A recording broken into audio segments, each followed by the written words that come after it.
Welcome back to another episode of Bischel Ball. What a week for the Bearcats, 4-0. I'm fired up. Cole's right here with me. Cole, how's it going?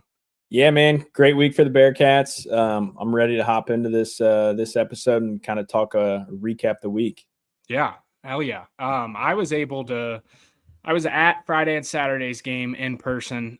Could not catch Sunday. I know I mentioned in my video, I watched it the whole time driving home. I know that doesn't sound very safe, but when you're driving through the whole state of Kansas, there's not a whole lot of distractions or much difficulty. So I promise it was pretty safe. But how much were you able to watch this weekend?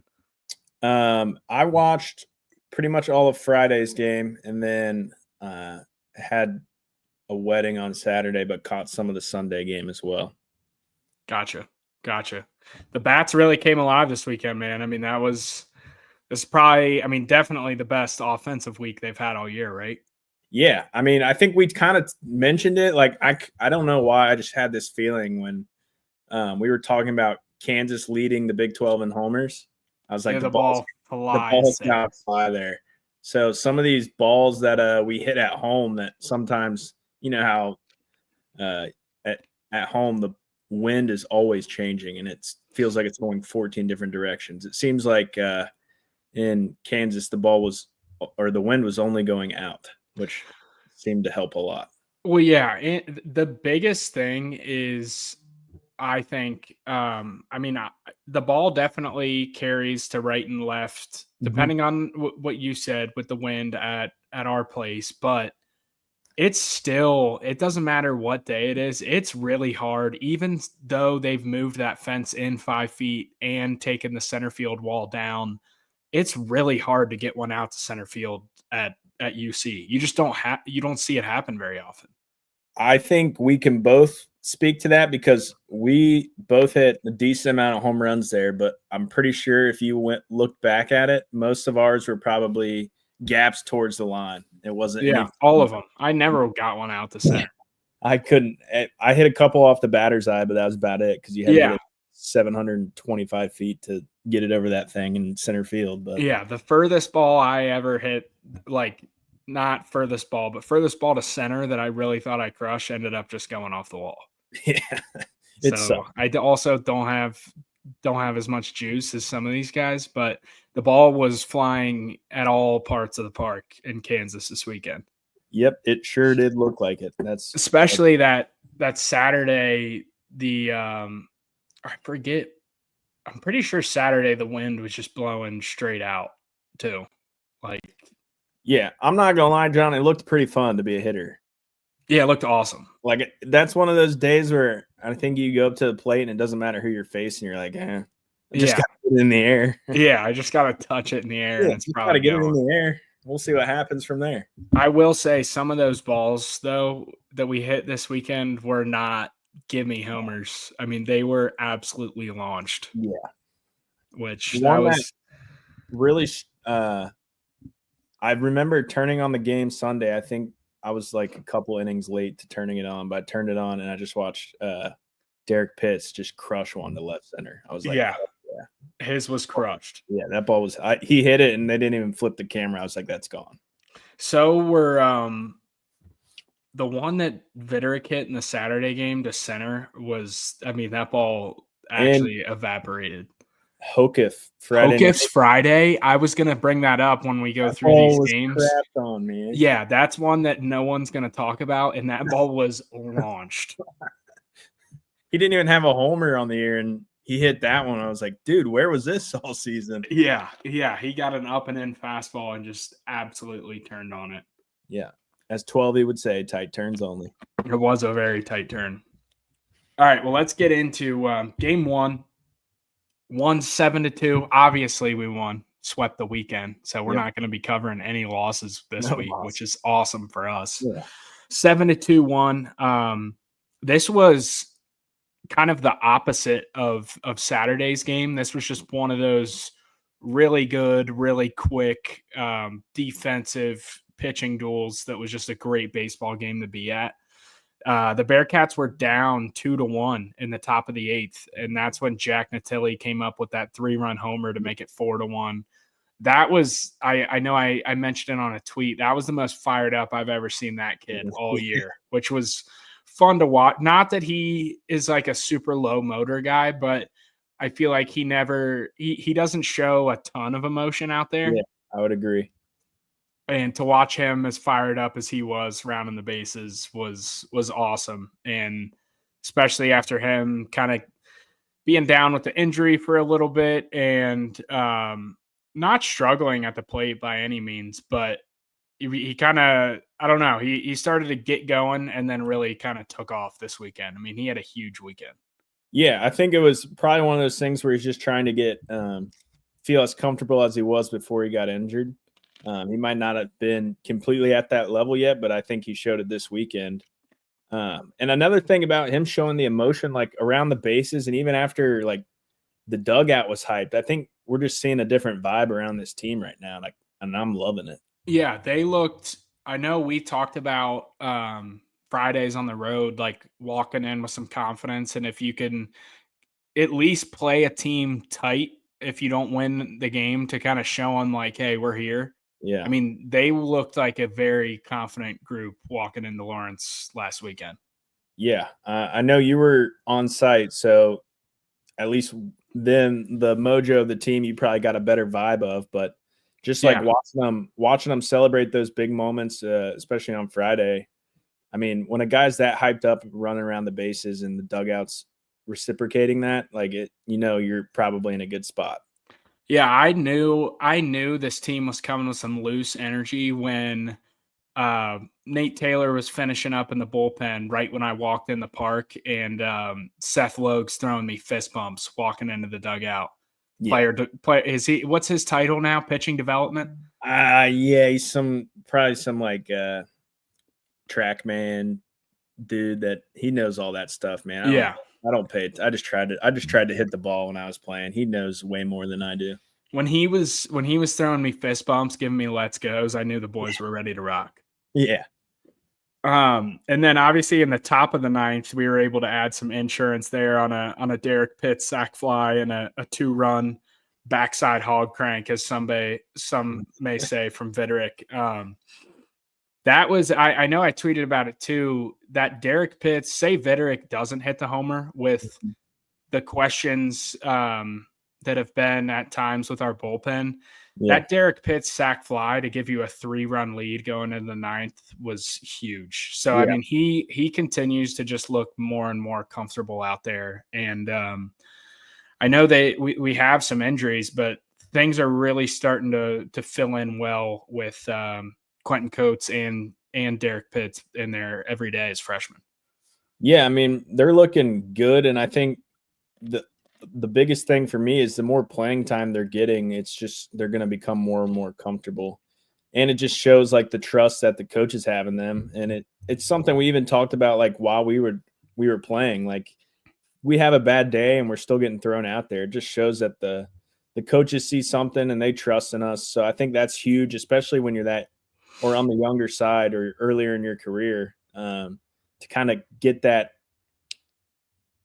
acknowledgement, like, hey, you're doing a good job, man. Like, keep doing what you're doing. Yeah, that was always big. Yeah, for sure.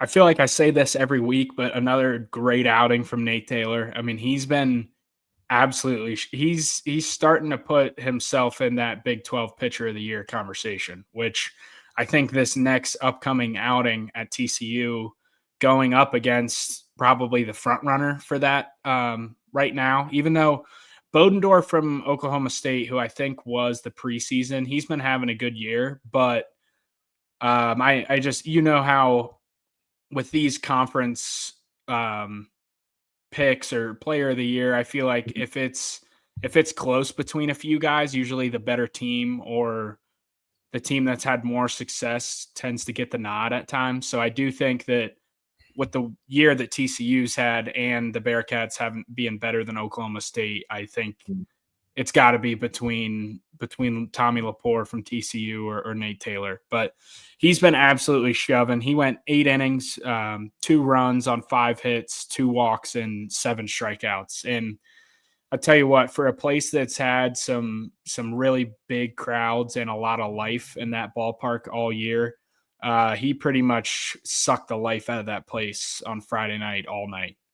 Yeah, and I think I mean, like you said, every week we're saying Nate Taylor's shoving because he is. And I think even if you look at it, like Kansas leading the Big 12 in home runs, and it's a big power lineup, and the ballpark, like we just had mentioned last week and before we hopped on here, it's playing to their strengths, like the wind.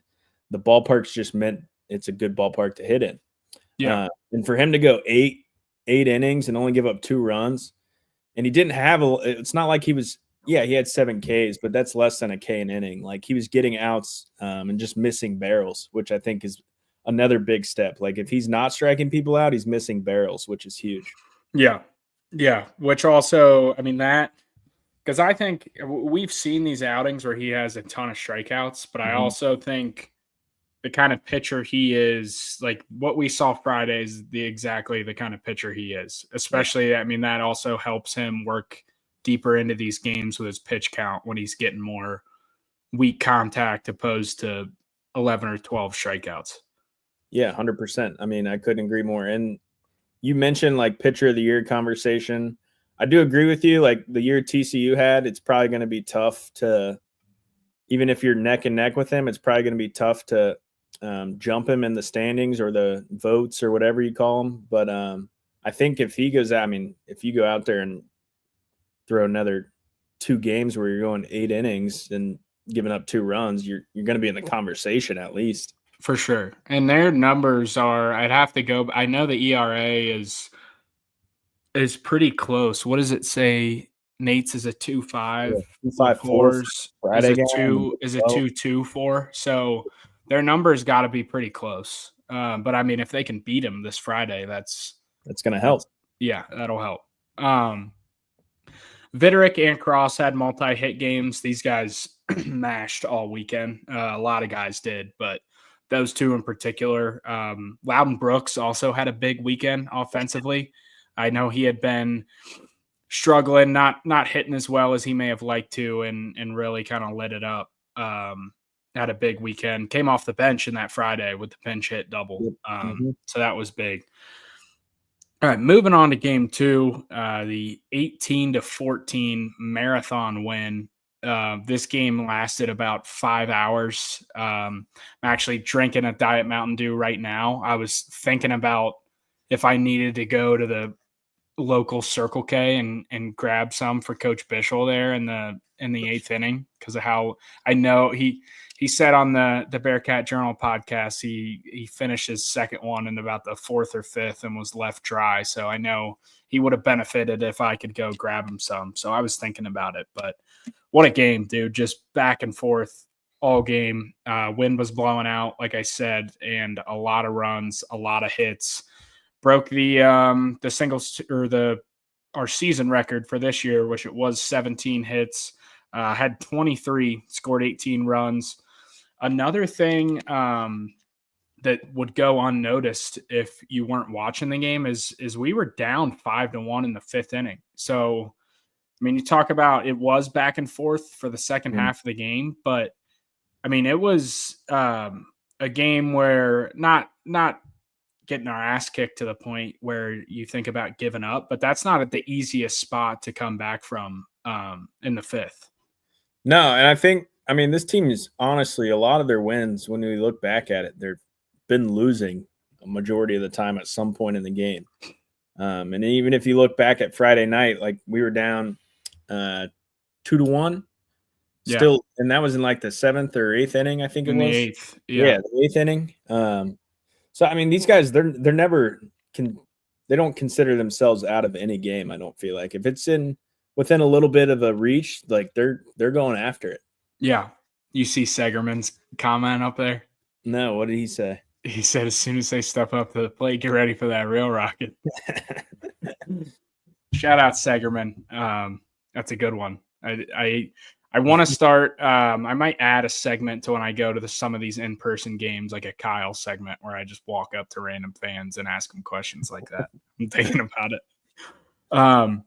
But no, Carrington Cross was the star of this game. Obviously, he put himself in the Bearcat record books. He was 5 for 7 with 3 home runs and 10 RBIs. And the crazy thing about having a game like this is like the best game I had when I had 3 home runs and I think it was only 7 RBIs. Yep. After, I mean, we kind of started kicking Northwestern's ass a little bit. Like the last one, I think we were up 10 runs or so. Yeah, that allowed you to just pimp the shit out of it. I didn't. Not the third one. The second one I did. But I mean, all of these homers were in like huge spots. I mean, even the one in the 10th inning was a 3-run homer when we were up 1.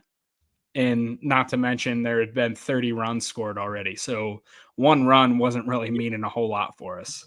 But yeah, it was awesome to watch him. He continues to put himself. I mean, I know it's going to be tough for the Golden Spikes, but I mean, look at the guy's numbers. I know. They're literally video game numbers. Yeah. He did get some recognition from it. He got Golden Spikes Player of the Week. That's a good honor to get.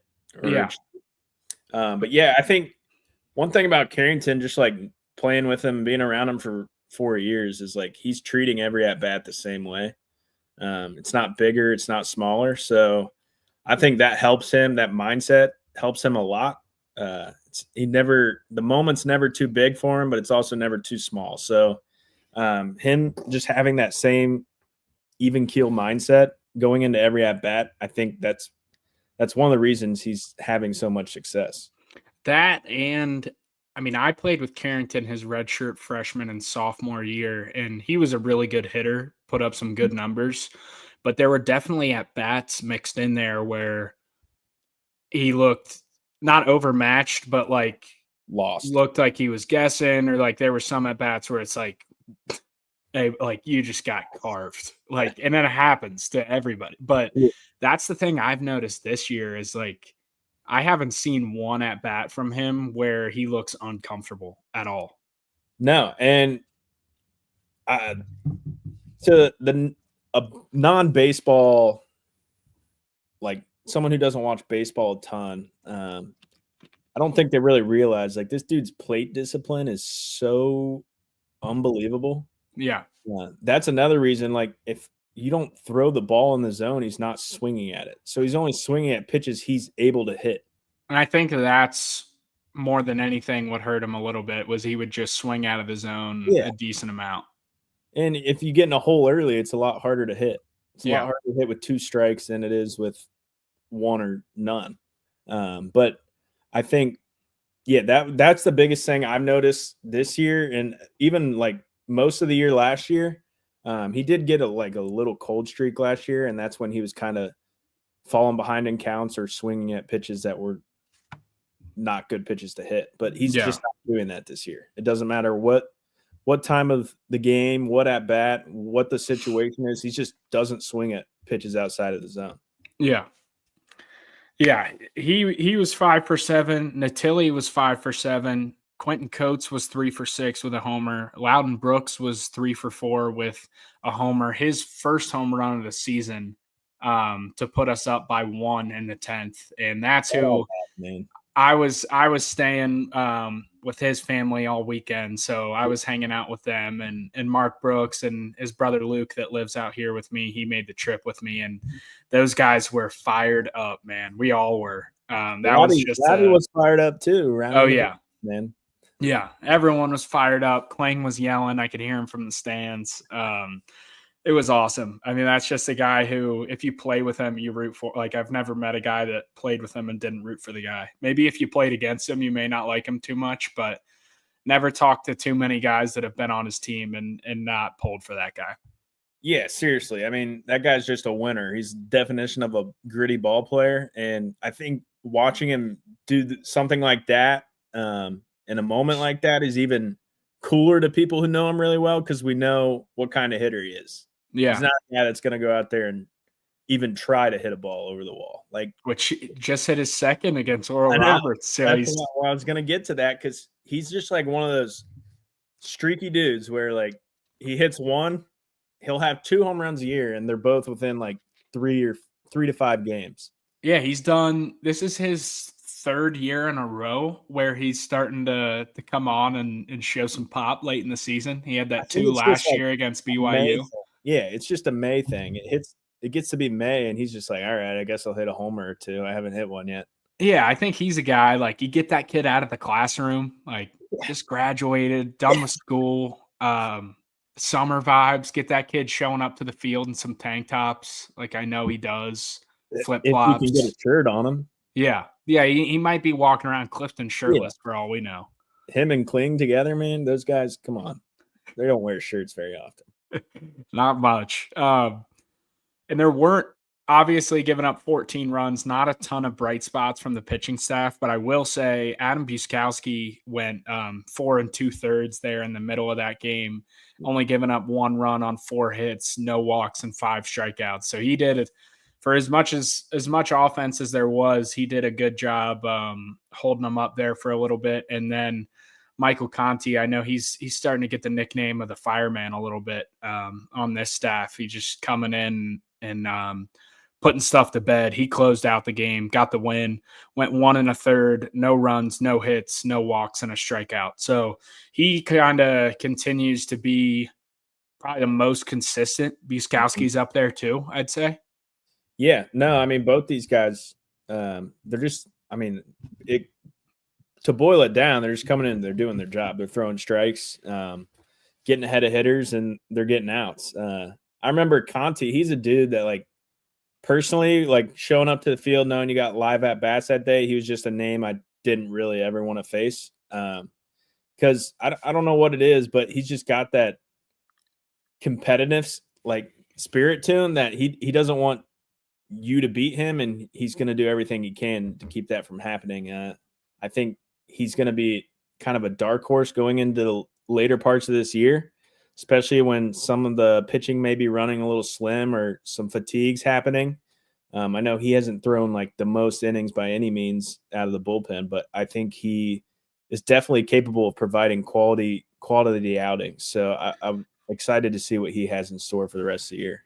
Well, he's a guy too, like, you can just tell he has that competitive spirit because he doesn't have any real, like, one pitch that's lights out. Like, he No. doesn't I don't know his metrics, obviously, but, like, doesn't light up the radar gun. The slider looks good when it's on, but it's not like, I don't know, it doesn't play like a guy who's throwing 96 and ripping off a 80-something mile an hour slider. He just No.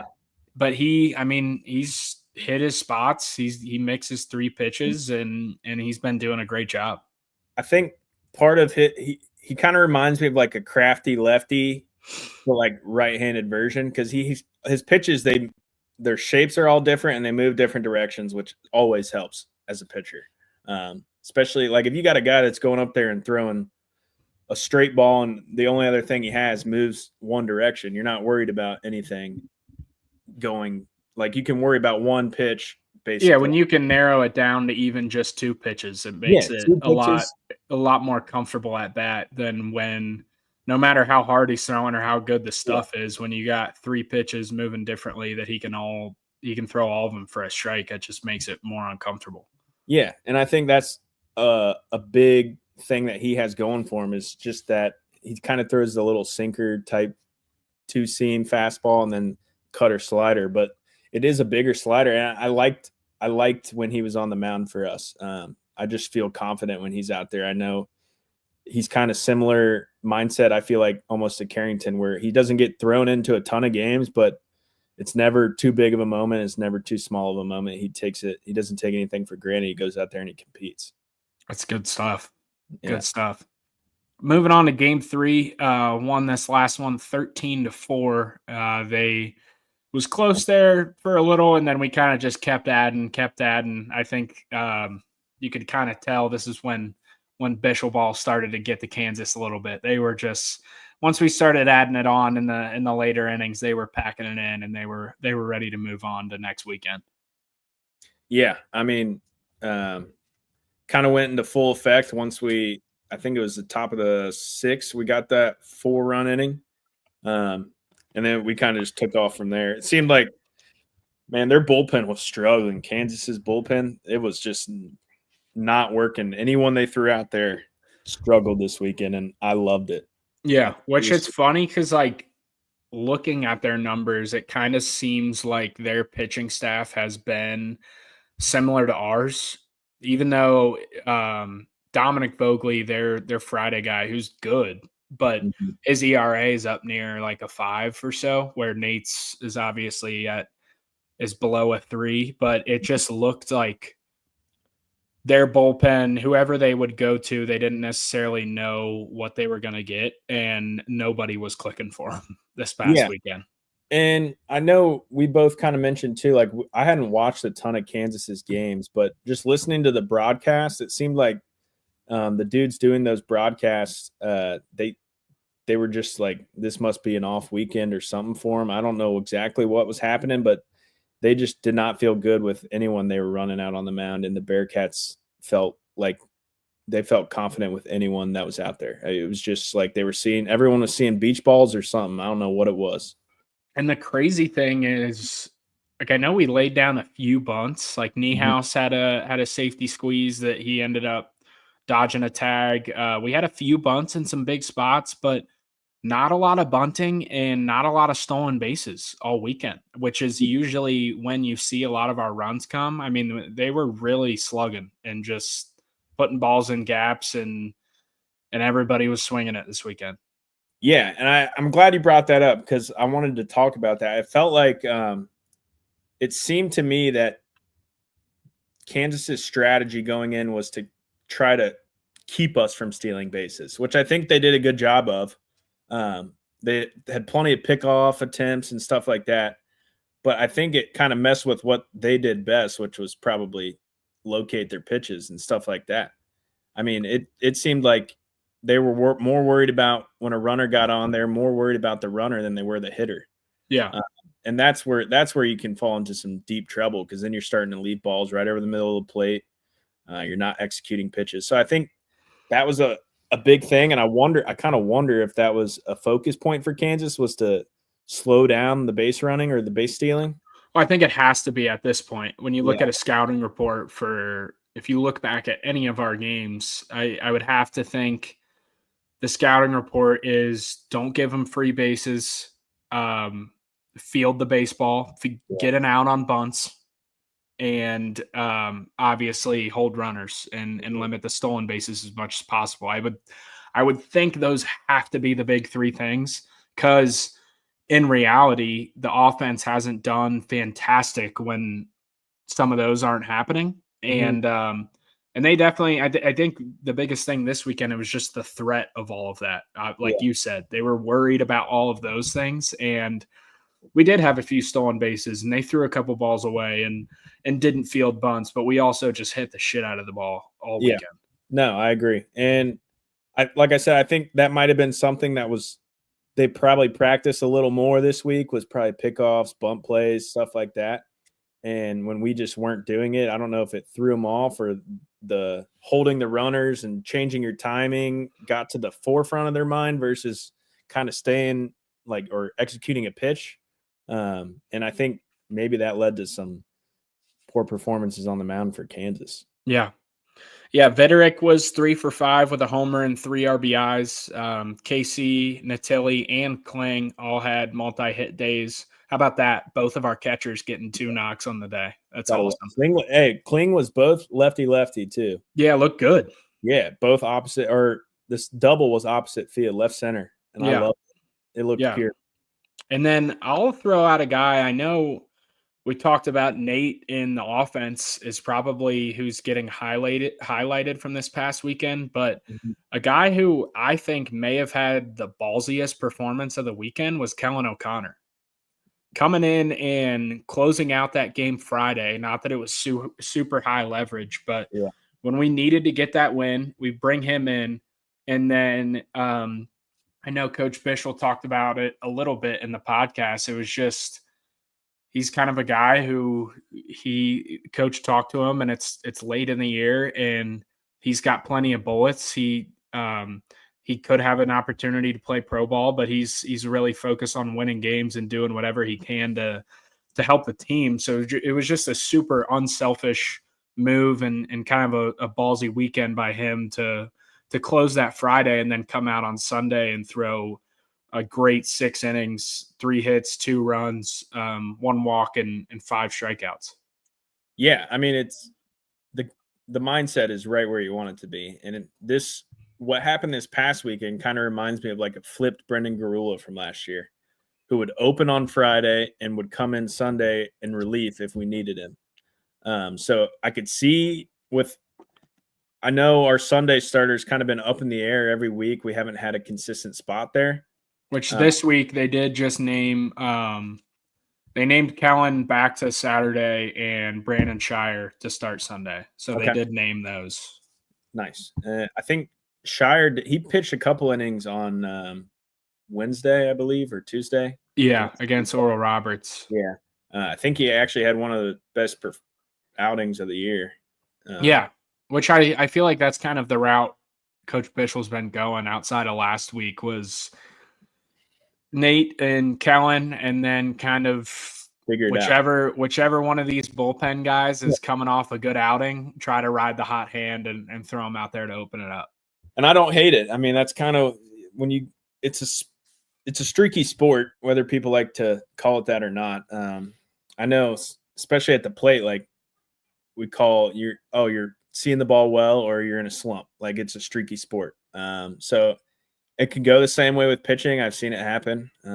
So I don't hate the idea of just running out a hot hand by any means, but no, I like it at this point. Yeah, I loved that Kellen O'Connor was able to come in and just finish the game on Friday. And I actually liked the move by Coach Bischel too, knowing how big a Friday night win on the road is.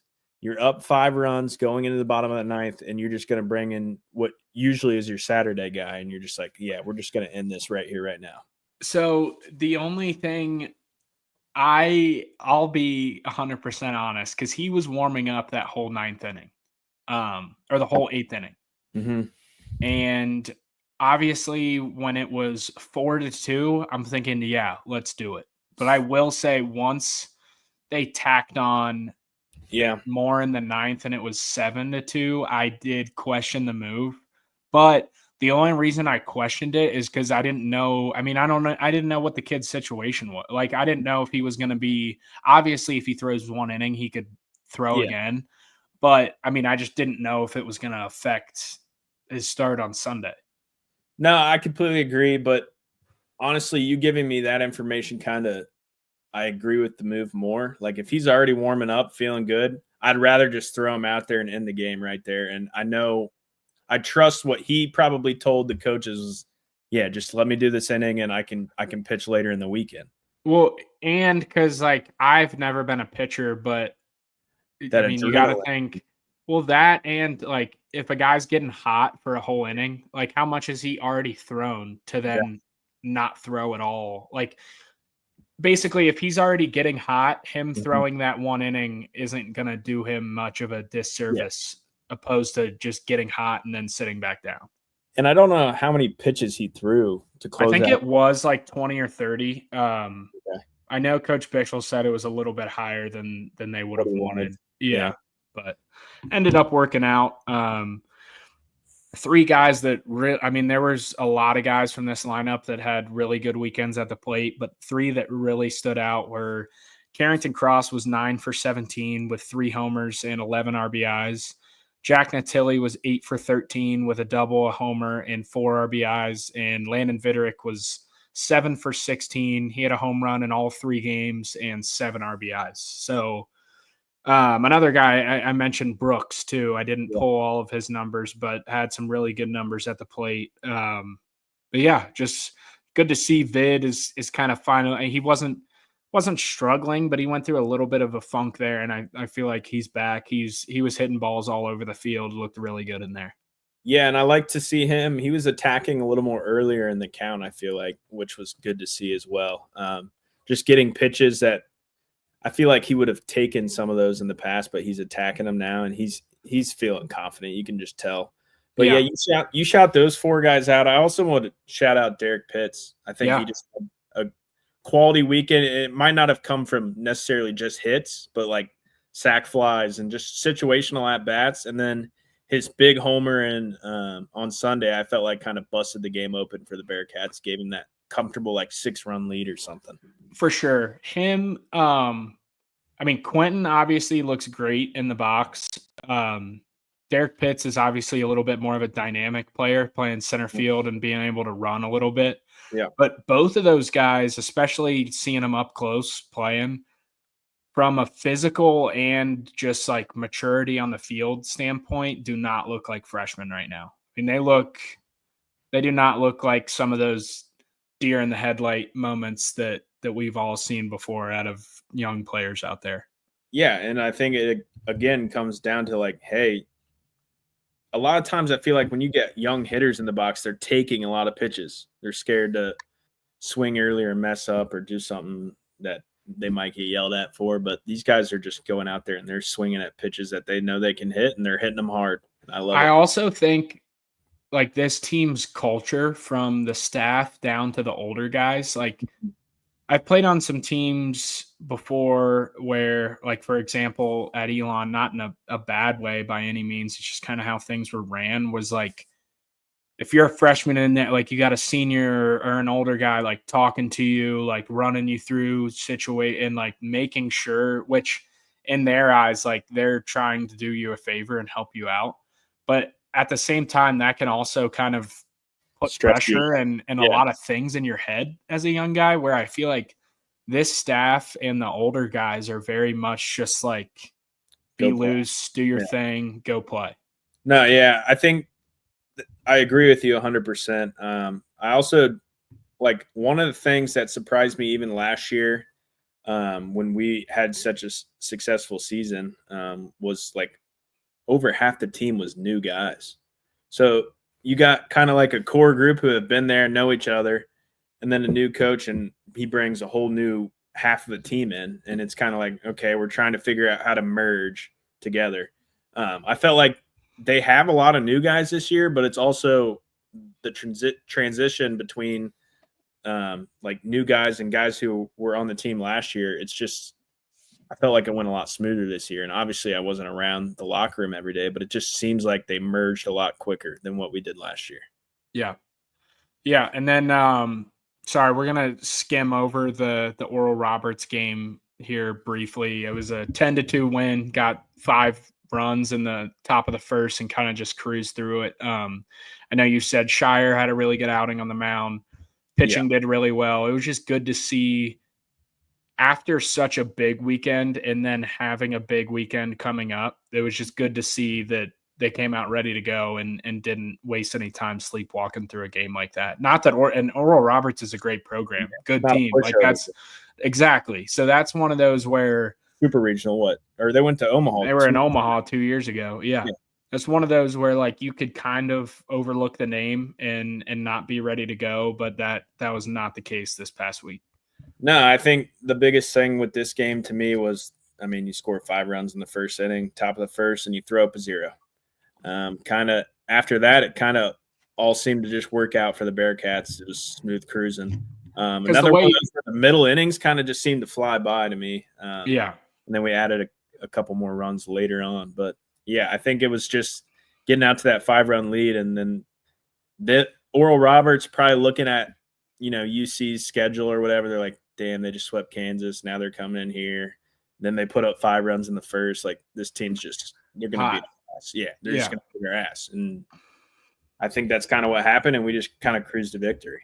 Because I know you would agree from experience, like, it's always those close games in the late innings or like the 1 to 2 run lead in the late innings where that's when you lose those games and you look up and you're like, what the hell just happened?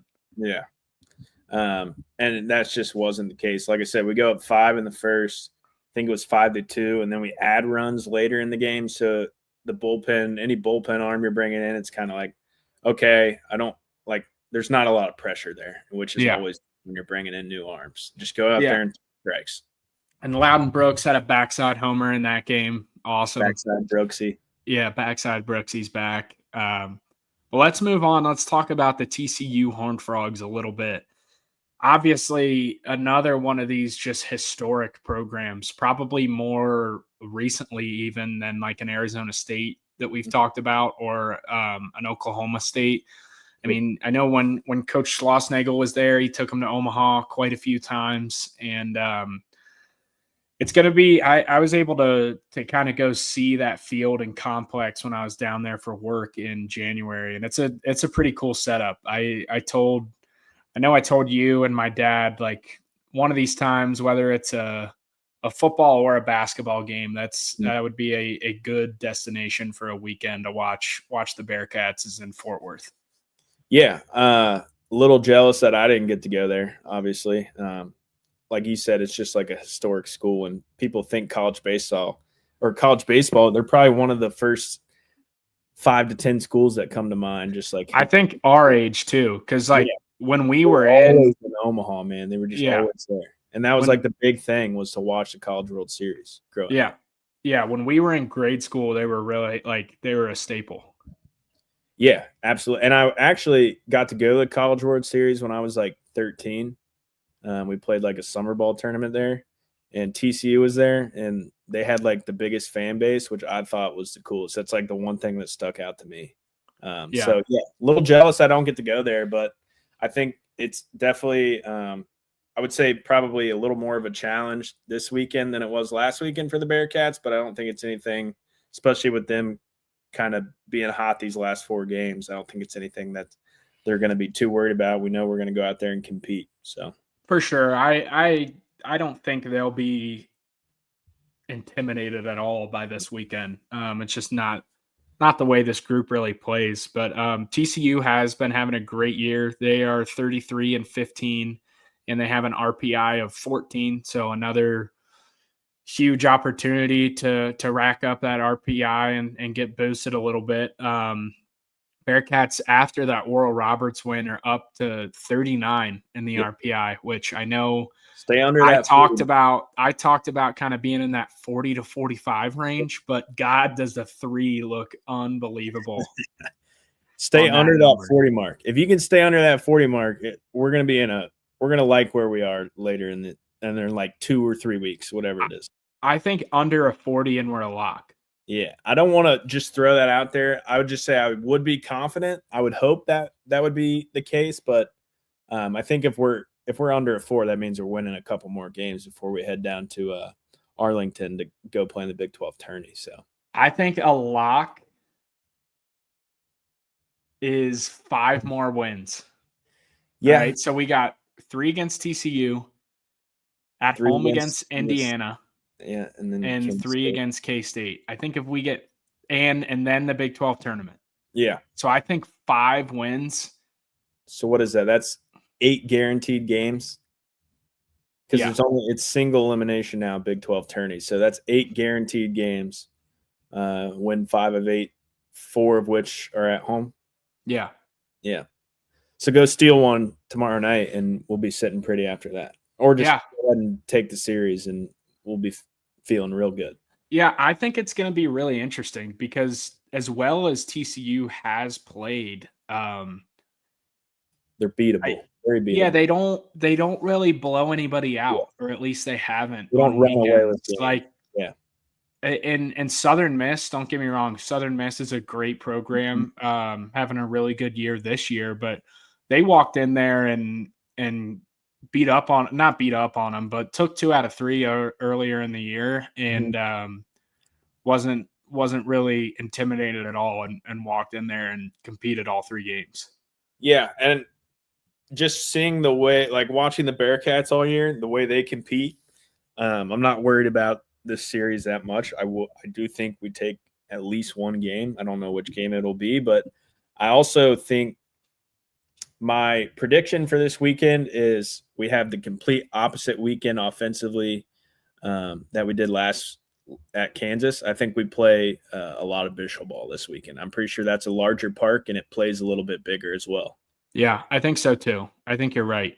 Aaron, if you could, is there any way you could pull up TCU's stats for me, just like their team stats? But yeah, I think let me see what I can find. Okay.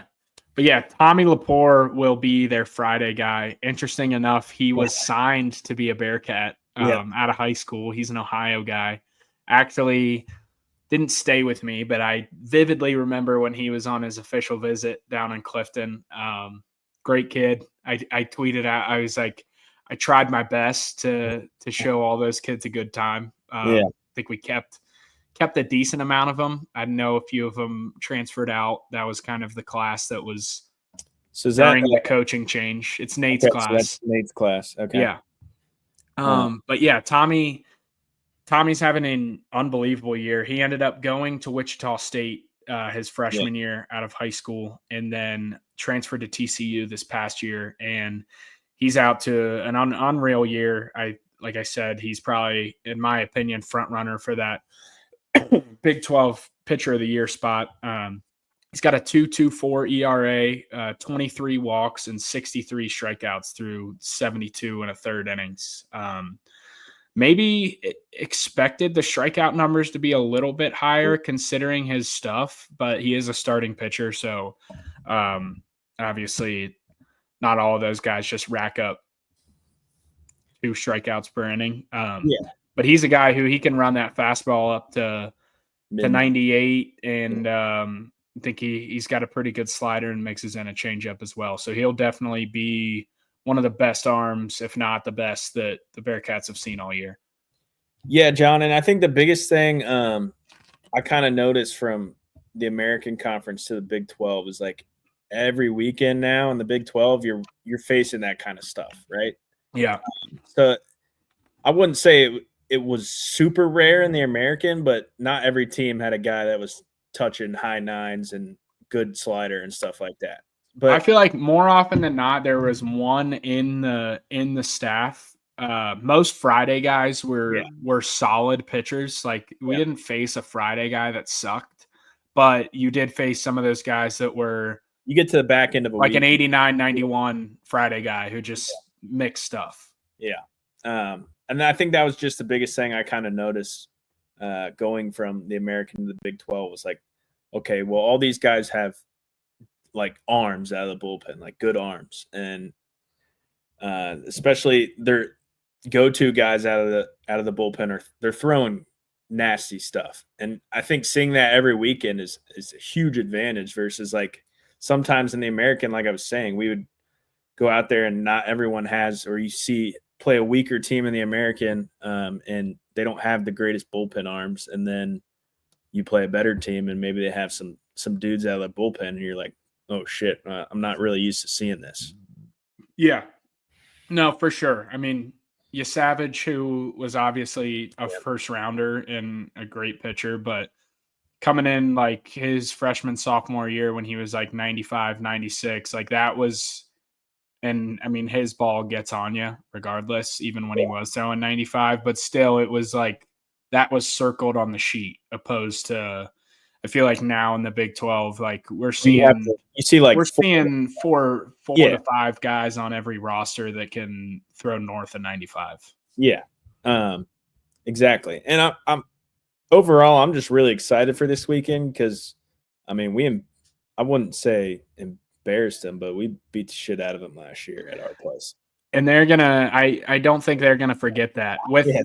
They do have a decent amount of young guys on this team. As you look at the board here, they're led offensively by Sawyer Strauss-Snyder hitting 370 and Noah Franco hitting 321, who are both freshmen, I believe. Yeah. I know Franco is. I think Strauss-Snyder is as well. Those guys combined for 15 homers.